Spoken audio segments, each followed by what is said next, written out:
Dans ce dernier 3D vlog de l'année, on va voir l'impression et le post-traitement de ce coffre qui provient du jeu vidéo Zelda pour ceux qui connaissent.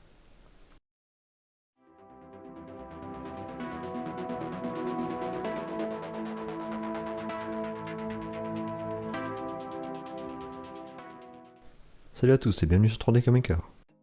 On se retrouve sur Thingiverse avec ce modèle, le coffre du jeu vidéo Zelda créé par Drew Robert 739. Il y a déjà eu quelques réalisations faites de ce modèle et on va essayer de faire quelque chose qui ressemble à celui-là en violet. On va commencer par déballer un filament de la marque Gitek, il est emballé sous vide et il faudra un ciseau pour l'ouvrir. Le coffre ne sera pas repeint en intégralité et ce PLA Purple sera parfait. Il faut aussi retirer un petit film plastique supplémentaire sur la bobine avant de l'utiliser, c'est d'ailleurs la première fois que je vois ça.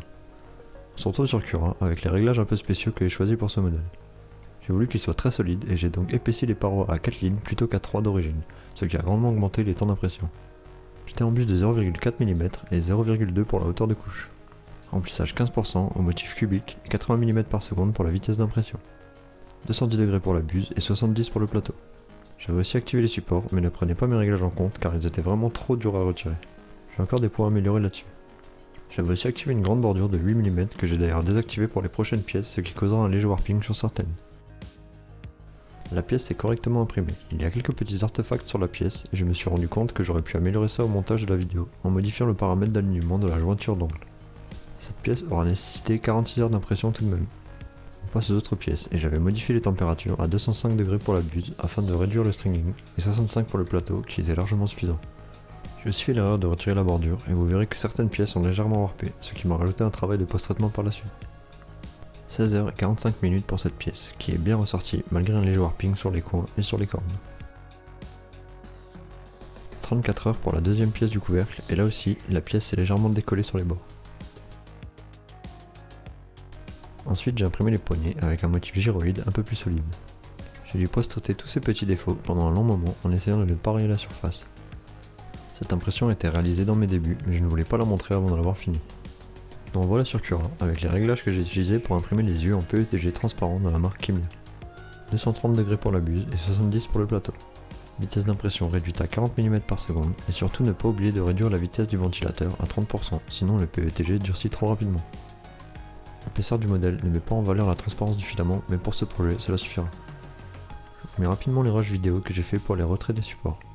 J'aimerais bien savoir en commentaire les méthodes que vous auriez utilisées pour les retirer plus facilement, car moi j'ai vraiment galéré. C'est peut-être tout simplement dû à mes réglages d'impression. J'ai aussi utilisé le scalpel pour retirer les petits morceaux restants. Ensuite je suis passé au retrait du gros support sous le coffre qui a été un peu plus simple au vu de la forme. Et je suis passé ensuite à mon premier essai de la résine époxy. J'avais préalablement collé les deux pièces du couvercle ensemble avec de la colle époxy et la jointure visible avait été rebouchée à l'aide d'un stylo 3D. J'ai gardé le rush pour une vidéo dédiée. Pour la résine, j'en ai pris une sur Amazon avec 2 litres de composant A et 1 litre de composant B pour 30€. C'est moins cher que la résine spécialisée de XTC 3D par exemple. Et il faudra encore plus faire attention aux coulures si on en met en excès. J'avais mis environ 52 g de composant A et je devais donc mettre la moitié en composant B. N'ayant pas de petit récipient pour ça, j'ai fait un peu avec les moyens du bord et j'y suis allé un peu à la louche et j'ai rajouté jusqu'à atteindre 80 g, soit 28 g de composant B, 2 g de trop. J'ai fait quelques tâches sur la balance et je vous conseille toujours de bien nettoyer la zone de travail. C'était mon premier essai et à l'avenir je protégerai mieux la table. J'ai ensuite mélangé pendant environ 2 minutes à l'aide d'un tournevis que j'ai directement nettoyé avec un sopalin. Il existe des petits kits d'ustensiles pour la résine comme des bâtonnets en bois pour mélanger et des petits récipients plastiques jetables pour vous faciliter la tâche. J'en commanderai peut-être à l'avenir. J'ai commencé par résiner les yeux afin de remplir les jonctions des couches avant la peinture.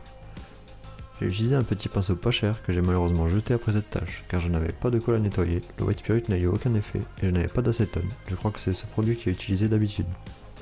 Je rappelle qu'il est grandement recommandé de porter des gants, des lunettes et même un masque lors de l'utilisation de la résine. J'ai attendu le lendemain et je suis passé à la première couche de peinture. J'ai déballé pour l'occasion mon premier kit de peinture de chez Gamecolor. Il a coûté une trentaine d'euros et il contient pas mal de couleurs pour débuter. Je n'ai pas encore investi dans des pinceaux de grande marque car je débute et je tiens d'abord à me faire la main avec des kits de pinceaux pas chers trouvables sur internet. J'ai légèrement dilué la peinture pour bien étaler la sous-couche sans faire de pâté. Il aura fallu en tout 3 couches pour avoir un beau rendu. Je suis allé très minutieusement et j'ai rempli les yeux et le nez du couvercle. On peut d'ailleurs aussi voir la jointure des deux pièces que j'ai réalisée avec le stylo 3D. J'ai dû reprendre le scalpel pour un meilleur rendu et j'ai vu que certains utilisaient un genre de fer à souder plat pour faire fondre les parties à joindre. Je vais me renseigner là-dessus. Je suis ensuite repassé sur le résinage complet du coffre. J'ai trouvé une astuce sur internet que je tiens à vous partager ici. Il s'agit de créer un récipient avec une feuille d'aluminium pour étaler la résine, cela ralentit son durcissement et vous permet un plus longtemps d'application. La première fois, j'avais laissé la résine dans le gobelet et en moins de 30 minutes elle a commencé à chauffer et durcir très rapidement. Grâce à cette technique, j'ai eu le temps de résiner tout le coffre et par la même occasion, j'ai même résiné plein d'autres petites impressions en plus. Je pense qu'avec ce contenant en alu, la résine tient facilement les 45 minutes voire plus. Avant de tout résiner, j'avais collé les poignées du coffre. J'ai utilisé la colle spéciale plastique dur, elle colle vraiment bien et il faut juste maintenir fermement les pièces à coller pendant quelques minutes. J'ai ensuite résiné toutes les parties à l'aide d'un vieux pinceau de chantier que j'avais bien nettoyé avant son utilisation. On voit tout de suite l'effet de brillance que va avoir la résine sur le modèle. Je n'ai pas résiné l'intérieur du coffre et vu qu'il me restait de la résine, je l'ai appliqué sur pas mal d'autres modèles comme ce buste de Deadpool par exemple que je vais bientôt repeindre. Et un petit effet brillant sur le cochon de tirelire imprimé dans un épisode précédent. On arrive à la fin de l'épisode et avant de vous montrer le résultat final, je tiens à vous remercier d'être toujours plus nombreux à me suivre, ça m'encourage beaucoup pour continuer à produire des vidéos régulièrement. C'est le dernier épisode pour 2021 et je vous souhaite mes meilleurs vœux pour l'année 2022 qui arrive. Je vous laisse avec les images du coffre terminées. A bientôt sur 3D Kameka.